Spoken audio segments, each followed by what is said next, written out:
Hi, now that we've talked a little bit about how advertisers communicate with billboards, we're going to talk a little bit about how they advertise through print.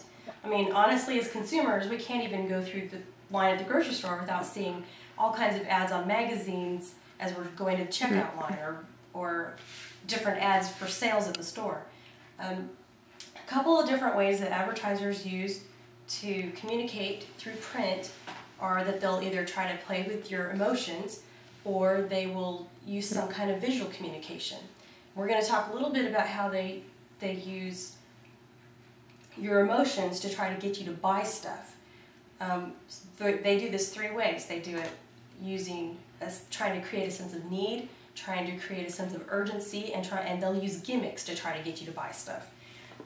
One of the ways that, well, first of all, the very first ad was by Benjamin Franklin. It was in 1741.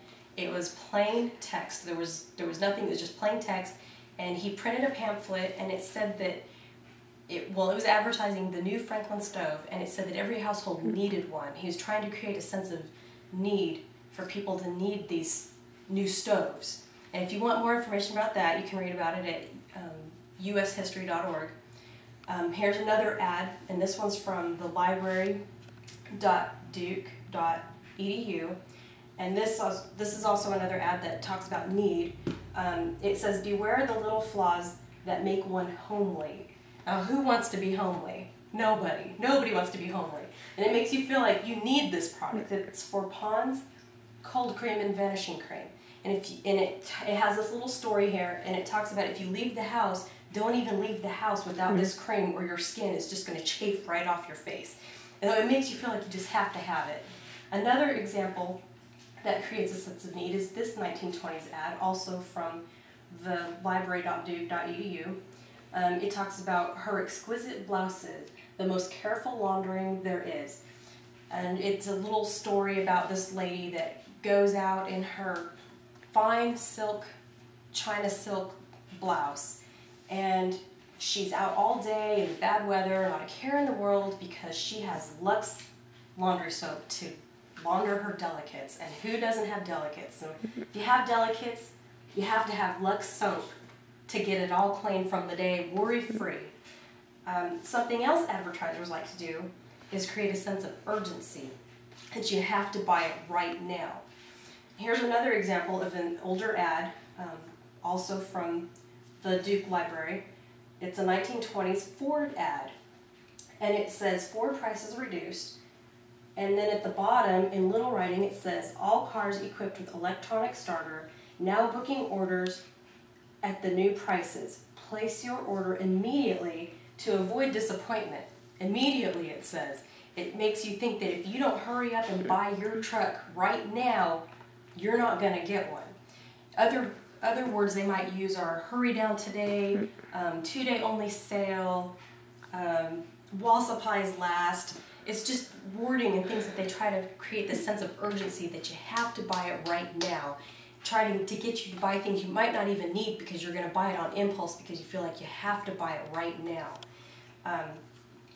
Another thing that they'll do is use gimmicks, like buy one, get one half off. How many of you all are guilty of this?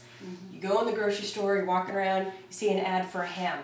Buy one, get one half off. What do? You buy 2 hams. It's just like with anything else, it's a gimmick. Or if you see a box of cereal sitting next to another box, get 25% more. What are you going to do? You're going to buy the one with the most. It's gimmicks that advertisers try to use to get you to buy more stuff, maybe even stuff that you don't even need.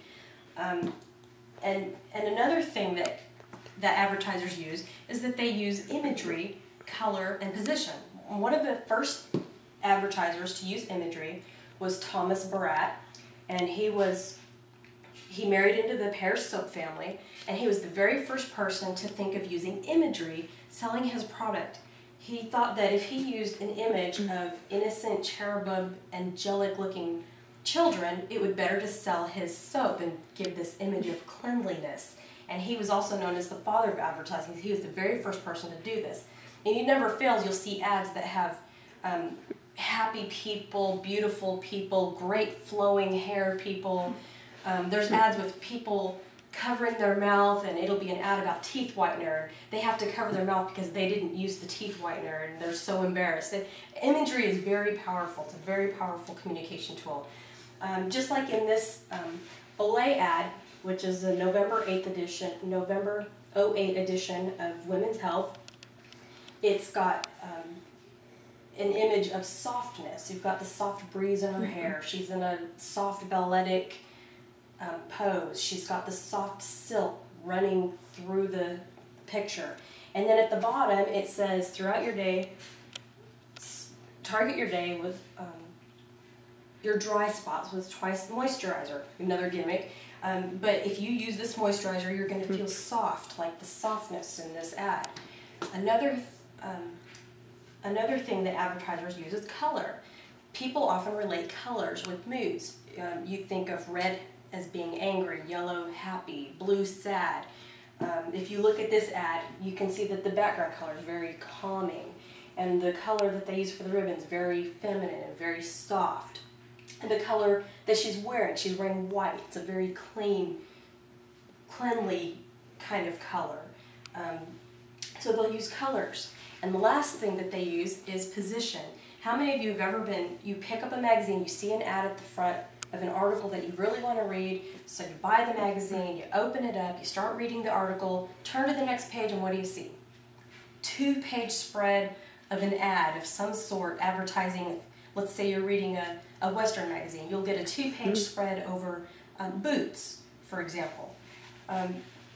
So they'll position their ads in certain positions. And I read this article on let's see, let me cheat here.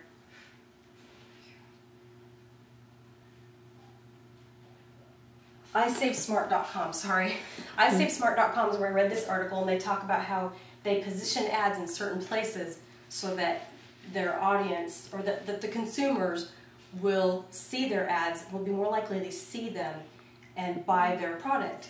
So I hope tonight, as you as consumers have listened to how advertisers communicate in print, that you have learned the different ways that advertisers communicate through print, and that the next time you see an advertisement in a newspaper or in a magazine or whatever print you're reading, you'll look at the ad and you'll think, hey, I really want that, and you'll think about, why do you want that? Is it something you need, or is it because there's a beautiful girl on the ad, or is it because they're telling you you need it, or they're telling you that it's something that you have to have today because it's gonna run out if you don't buy it right now. So as consumers, I hope you leave today thinking about the different ways that advertisers communicate, and the next time, like I said, that you buy something, you'll be able to think about that and maybe save a little money and not buy things that you don't need.